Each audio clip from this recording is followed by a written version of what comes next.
তাদের দুজনকে আমি ভালোভাবে চিনি।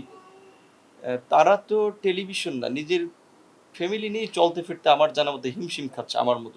111-এর সরকারও দুর্নীতির বিরুদ্ধে শুরুর দিকে যেভাবে অ্যাকশন দেখিয়েছিল এবং বিশেষ করে মানুষকে যেভাবে একটা শৃঙ্খলায় নিয়ে আসার জন্য কিছু পদক্ষেপ নিয়েছিল বিভিন্ন ক্ষেত্রে, এই গণঅভ্যুত্থানের সরকারের কাছে আমরা সেটা দেখি নাই। কারণ এই সরকার এসে কি আপনি দেখেছেন যে 100 দুর্নীতিবাজকে গ্রেপ্তার করেছে, তাদের সম্পদ সিজ করেছে, তাদের বিরুদ্ধে ব্যবস্থা নিয়েছে? ওইভাবে কিচ্ছু না। ওই গতানুগতিকভাবে তদন্ত হচ্ছে, মামলা চলছে, ওই প্রক্রিয়ার মধ্যে দিয়ে যাচ্ছে।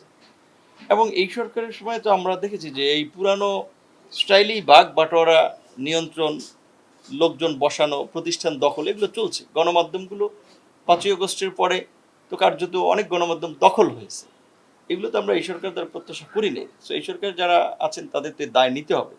এখন আমি দুটো গণমাধ্যম শুনেছি এনসিপির নেতৃবৃন্দের নামে অনুমোদন করা হয়েছে, এবং তাদের দুজনকে আমি ভালোভাবে চিনি।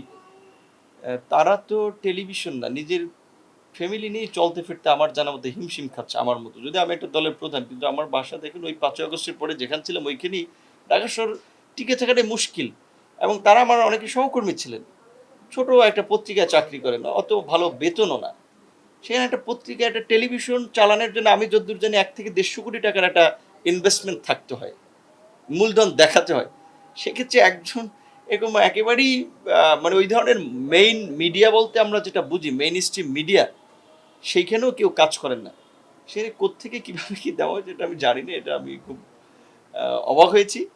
এবং এটার মধ্যে দিয়ে আরও এই সরকারের বিভিন্ন কর্মকাণ্ডে যে অস্বচ্ছতা রয়েছে, পক্ষপাতমূলক মনোভাব রয়েছে, সেগুলো বোধহয় প্রকাশ পেয়েছে। এটা খুব ভালো কোনো এক্সাম্পল হয়নি।